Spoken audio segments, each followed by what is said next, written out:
Gracias por continuar junto a nosotros en República. Continuamos abordando temas de carácter electoral, solo que ahora lo vamos a hacer respecto al monitoreo de la propaganda electoral. Y están conmigo Eduardo Escobar, director de Acción Ciudadana. Y también está con nosotros Denise Iliesar, investigadora de Acción Ciudadana. Buenos días, bienvenidos ambos a República. Buenos días, gracias por la invitación. Carlos. Gracias por estar con nosotros. Bueno, Eduardo, me gustaría que iniciemos con esto. Ya Acción Ciudadana ha brindado su monitoreo y para efectos de los amigos y amigas, ¿nos podés explicar un poco cuáles han sido algunos de los hallazgos que se han podido derivar de estas indagaciones? Lo primero es que los partidos políticos han gastado aproximadamente en enero 1.5 millones de dólares respecto a propaganda electoral, una cantidad considerable, aunque uno podría esperar que puede ser más o va a aumentar cada vez más cerca del 4 de marzo. Sí, bueno, en primer lugar, Carlos, felicitarte por dirigir esta entrevista tan importante para el país. Gracias. Mis felicitaciones de parte de Acción Ciudadana. Con lo que tú preguntas, Acción Ciudadana, dentro de su monitoreo al tema del financiamiento de los partidos, en esta ocasión con la elección 2018, hemos realizado un monitoreo, o estamos realizando un monitoreo al gasto de propaganda electoral que están haciendo los partidos políticos en radio, televisión y prensa escrita. Digamos, a eso se circunscribe el monitoreo. En este caso, hemos tenido que contratar a una empresa que se llama Monitec, que es la que está haciendo el monitoreo por medio de un software que enlaza y controla toda la emisión de spot políticos que están realizando los partidos en este momento. Entonces, hemos conseguido las tarifas de los medios de comunicación y así pues se ha contabilizado el total de spot que han publicado los partidos políticos. No quisiera dar datos para que Denise hable un poco sobre la ficha técnica y algunos datos que puedan ser relevantes, pero lo que sí creo yo que es necesario señalar es que nosotros hemos detectado que casi un tercio del gasto de partidos políticos, sobre todo los mayoritarios, en propaganda en el mes de enero ha sido para los candidatos a alcalde, entonces, de San Salvador. Entonces eso creo que es un dato relevante, en primer lugar porque se le está apostando más a la elección municipal, en el caso de San Salvador, que a la legislativa. Y en segundo lugar, esto de nuevo nos demuestra, que todos lo hemos visto, que los partidos han incumplido con los plazos para propaganda electoral. Ahora bien, ya Eduardo nos da una introducción, Denise, en función de la técnica. Cuando me refiero a la técnica es la información que ustedes han ido recopilando, cuál es en concreto, y lo voy a plantear de esta manera, ¿qué utilidad tiene para el ciudadano que nos está sintonizando en este momento conocer esta información de la propaganda, de lo que gastan en prensa, en radio y en televisión los partidos políticos? Bueno, conocer de primera mano cómo los partidos políticos están, cuáles son los gastos que ellos están teniendo, ¿no? Transparentar de alguna forma sus finanzas, el dinero que ellos reciben, cuál es la estructura que ellos están realizando. Te comento brevemente nuestro monitoreo de propaganda electoral con respecto a la radio y la televisión. Lo llevamos desde el 3 de enero al 28 de enero. Y para la prensa el monitoreo fue del 3 al 30 de enero, ¿no? Fueron 31 emisoras en donde se detectó pauta política, 10 canales de televisión y 4 medios de prensa escrita. Como ya mencionaba anteriormente Eduardo, aproximadamente los partidos políticos están teniendo un gasto de 1.5 millones de dólares, ¿no? En estos 3 medios.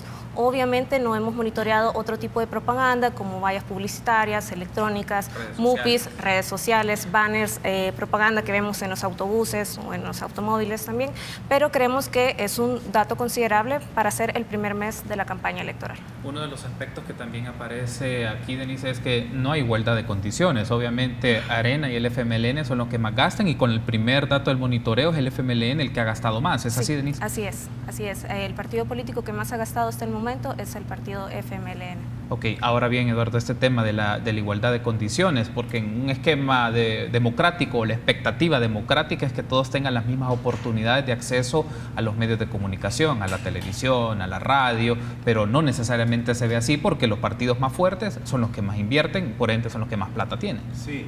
Si vemos el tema del financiamiento, no existen límites de gastos, no existe regulación sobre la cantidad de propaganda que se puede publicitar y por el otro lado no hay una regulación que equipare los espacios que pueda tener los partidos políticos para hacer propaganda, ni mucho menos hay medidas en el sistema de financiamiento de la política que traten de llevar un poco de equiparación a lo que puedan recibir, al menos de fondos públicos, los partidos. Recordemos que la fuente privada de donde reciben dinero los partidos, esa no tiene ninguna limitante. O sea, un partido puede recibir cualquier cantidad de dinero de fuente privada.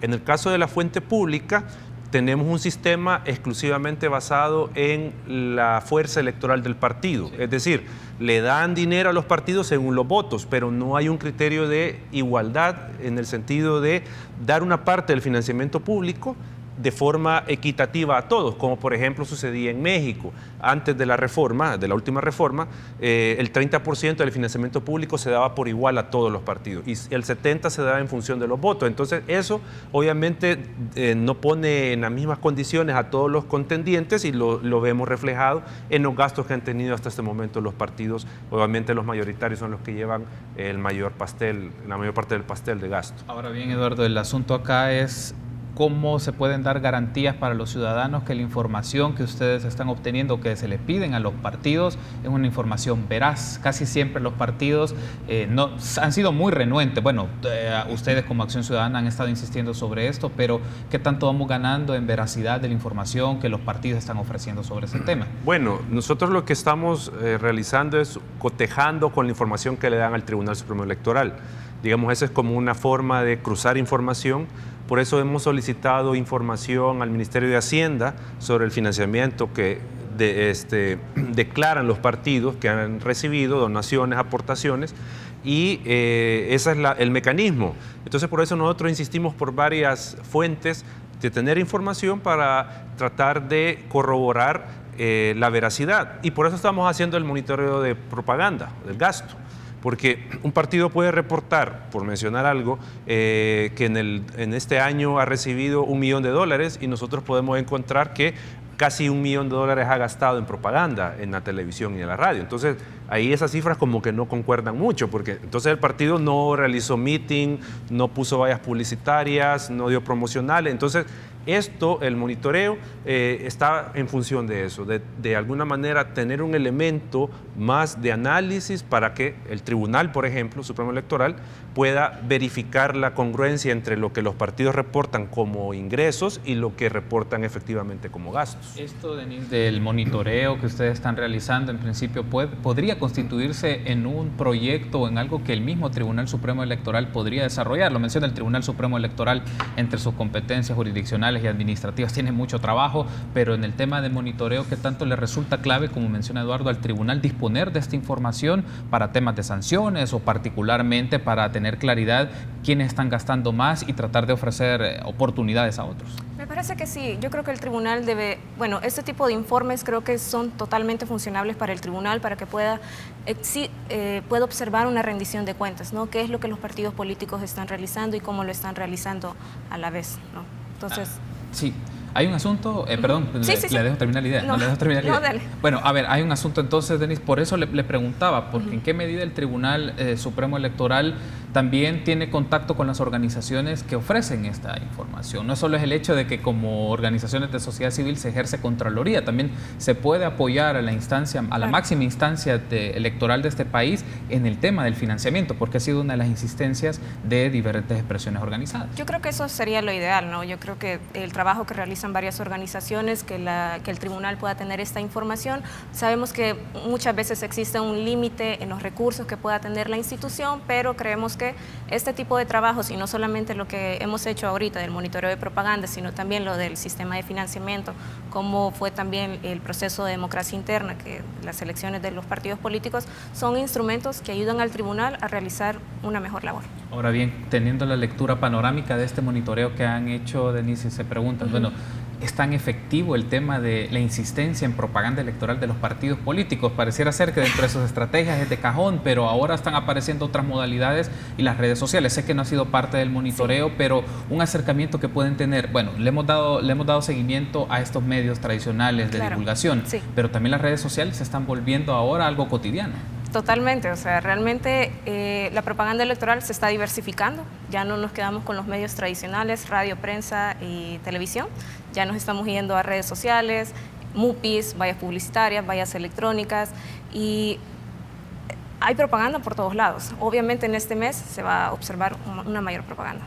Ahora bien, Eduardo, revisando un poco toda esta propaganda, y ustedes tienen los datos de cuánto han gastado, y me parece interesante que tienen una empresa que hace el monitoreo e información, que me entiendo deriva de las agencias de publicidad que facilitan todos estos datos, pero la pregunta es, ¿esta propaganda al final hay un contenido interesante, hay un contenido útil, hay un contenido que la gente puede decir, bueno, me están diciendo cosas concretas, propuestas concretas, o solo son jingles bonitos, rostros y una serie de cosas que marcan las propagandas? Bueno, en esta primera etapa del monitoreo, porque vamos a dar un segundo informe ya cerca de la elección, un par de días antes, pero en este momento la propaganda, y Denise me puede colaborar acá, es sobre todo en el caso de, como decíamos, de alcaldes a San Salvador, es para mostrar la imagen de... Hemos observado que la propaganda ha sido más para promocionar al candidato y es propaganda del partido, ¿no?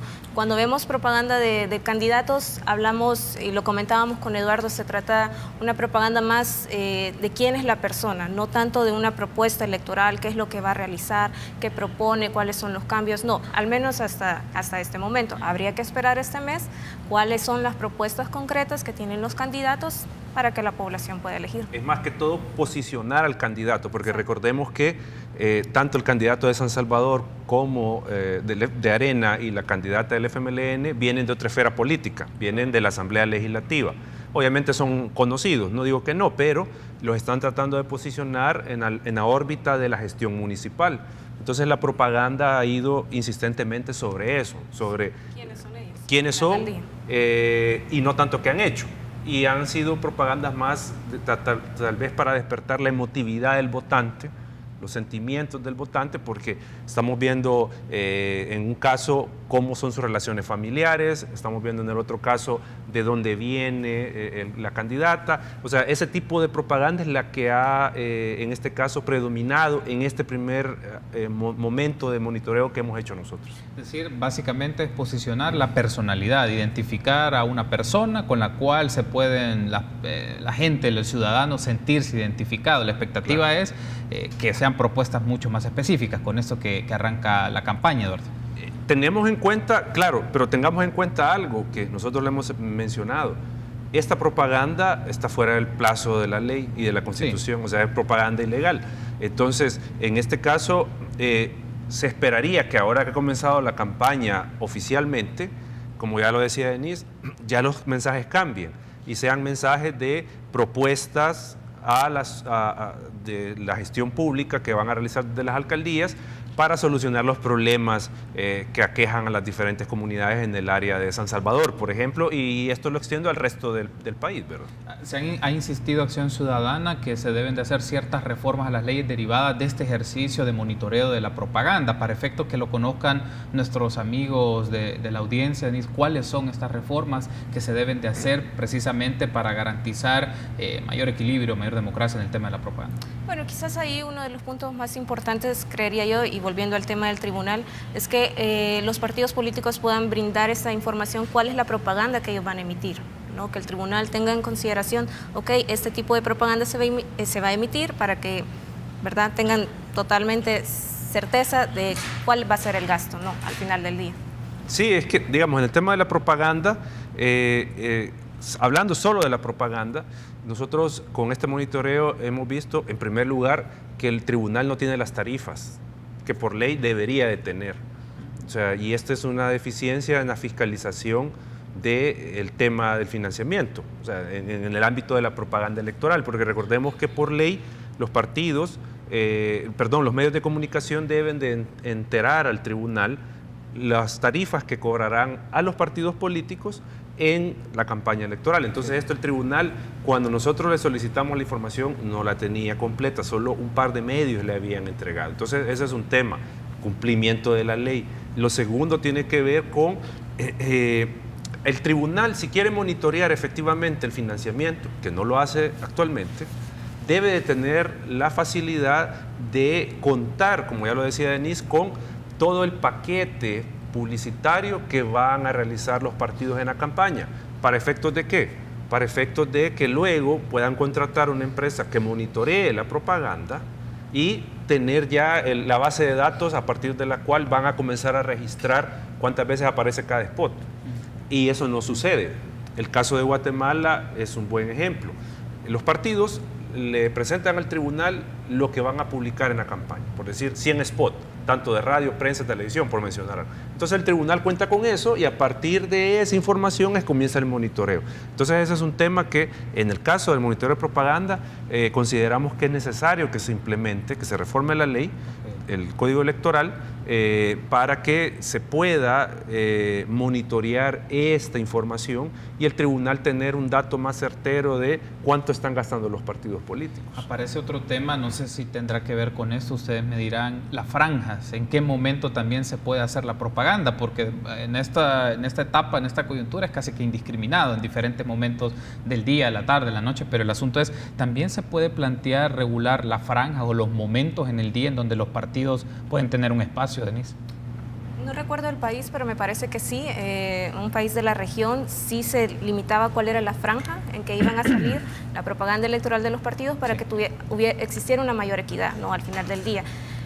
En lo que hemos visto en este monitoreo, a cualquier hora, a cualquier día aparece propaganda electoral en cualquier canal de televisión, en cualquier emisora de radio.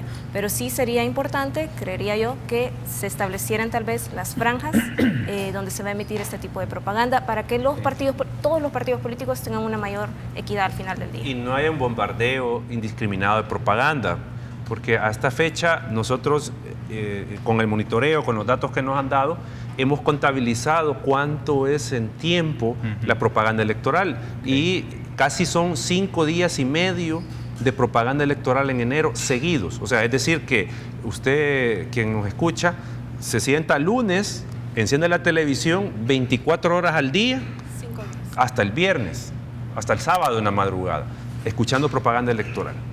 O sea, eso es lo que llevan hasta ahorita los 5 partidos políticos que han emitido propaganda en este mes, en enero. Si lo quisiéramos escuchar en un solo, o sea, saquemos ahí cuánto es, son 5 días de propaganda electoral. Y muchas veces, como ya lo mencionábamos, es propaganda que no tiene un contenido, simplemente es para mostrar al candidato o propaganda pues con mensajes vacíos que estamos escuchando.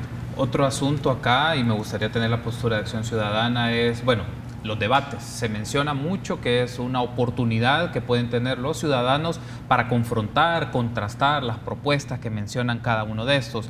Desde Acción Ciudadana, ¿cómo puede un debate fortalecer no solo el ejercicio democrático, el tema de las elecciones, sino también poner en la mira a los partidos si realmente se han preparado su línea, ¿no?, en función de qué proponen, qué ofrecen y cómo tienen la capacidad de contraargumentar a sus rivales o a sus rivales opositores? En el sistema democrático que plantea la Constitución, el pluralismo ideológico es un elemento fundamental del sistema.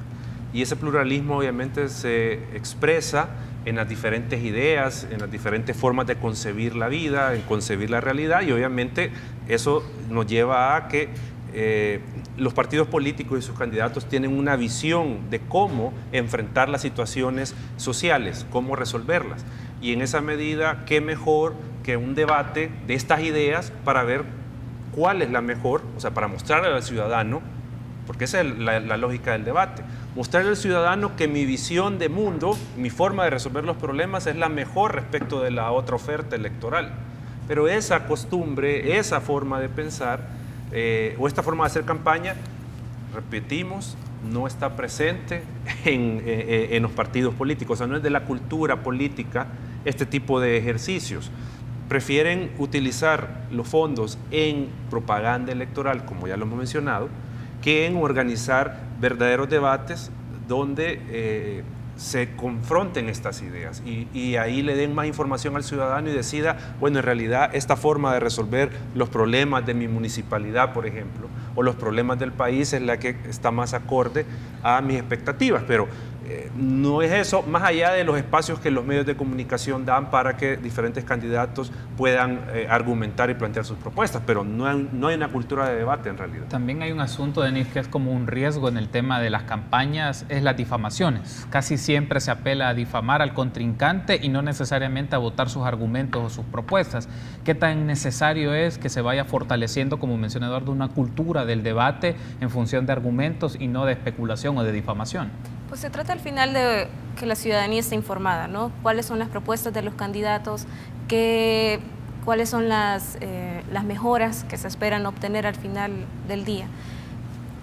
Lastimosamente, no es algo recurrente de nuestros candidatos tener este tipo de espacios para debatir, para confrontar ideas, pero sería necesario, ¿no? Y de alguna manera, con respecto al tema de difamación, pues dejar detrás ese tipo de cultura, ¿no? Que poco o nada aporta a la sociedad. Ahora bien, les pregunto como ciudadanos, Eduardo, luego Denise, como ciudadanos, yo sé que como Acción Ciudadana su trabajo es darle seguimiento, fiscalización y toda la información que ha sido disponible para los medios de comunicación, pero ¿a ustedes les convencen dentro de sus municipios donde van a ejercer el voto, les convencen lo que escuchan de los candidatos para diputación o para consejos municipales? Bueno, en realidad creo que no, y en general no se está mandando un mensaje en este momento de mayor propuesta. O sea, son, como digo, y en el monitoreo lo hemos visto, tú le preguntabas a Denise de la difamación. Hasta el momento no se ha detectado mensajes negativos contra candidatos, al menos en radio, televisión y prensa, no hay. Pero, no obstante de que se está manteniendo ese respeto al contrincante político, pero hacia la ciudadanía, e insistimos, y tenemos los datos. Okay. No hay un mensaje, en realidad, de propuesta en este momento, más allá de decir, bueno, vamos a combatir la corrupción. Pero por decir algo, los municipios, según un estudio del Instituto de Acceso a la Información, los consejos municipales son de las principales instituciones que vulneran y tienen deudas grandes en este tema de acceso a la información. No cumplen correctamente la ley de acceso a la información. Todavía le preguntan al ciudadano, ¿y usted para qué quiere la información? Entonces digo, yo hasta el momento no he escuchado ningún candidato que esté proponiendo cómo va a mejorar el acceso a la información dentro del municipio, por mencionar algo. O sea, ese tipo de propuestas son las que están ausentes en la campaña. Entonces solo estamos escuchando mensajes, digo, no les puedo llamar de otra manera, vacíos, solo para promocionar la marca del partido y promocionar candidatos, pero no, como digo, este tipo de cosas que quisiéramos muchos escuchar. Igual, me parece muy poco lo que los candidatos están diciendo hasta el momento. Al final del día se trata más de un eslogan que una propuesta como tal. Por ejemplo, ¿cómo combatimos el problema de la violencia? ¿Cuáles son las propuestas? Muy poco se ven. Perfecto, quiero agradecerles por habernos acompañado. Gracias, Denise, gracias, Eduardo, por haber estado con nosotros. Y es importante que los ciudadanos conozcan sobre el monitoreo, sobre cuánto gastan los partidos en materia de particularmente la propaganda en televisión y en radio, y sobre todo hacerles las preguntas en los momentos que sean pertinentes. Gracias por haber estado con nosotros. Gracias por el paso. Hacemos un enlace al otro lado del set con Luis González. Luis, buenos días. ¿Qué hubo? ¿Cómo estás? ¿Qué hubo? ¿Cómo está, mi querido Carlos? Buenos días a tus panelistas y obviamente buenos días a todos los televidentes. Y hoy para comentarles lo que vamos a tener en ¿Qué hubo? Fíjate que vamos a estar hablando con uno de los mejores especialistas gastroenterólogos, el doctor Julio Alejandro Murrazaca, y vamos a estar hablando acerca de las úlceras del duodeno. También vamos a tener la visita de personas de la Cruz Roja que nos van a estar haciendo o diciendo cómo poder ayudar a una persona que se está asfixiando. También vamos a tener nuestra sección de jardinería y muchísimas sorpresas más. Así que te invito a ti, a tus panelistas y a toda la televisión que se quede con nosotros. Ya venimos. Perfecto, Luis, que tengan un exitoso show en ¿Qué hubo? Y que seguro los amigos y amigas van a estar pendientes de lo que van a ofrecer en los siguientes minutos. Gracias. Gracias, Luis, muy amable. Bueno, a ustedes también, Eduardo, Denise, gracias por habernos acompañado. Gracias por haber estado con nosotros esta mañana. Y ustedes, amigos, 6:30 de la mañana en República. Buen día.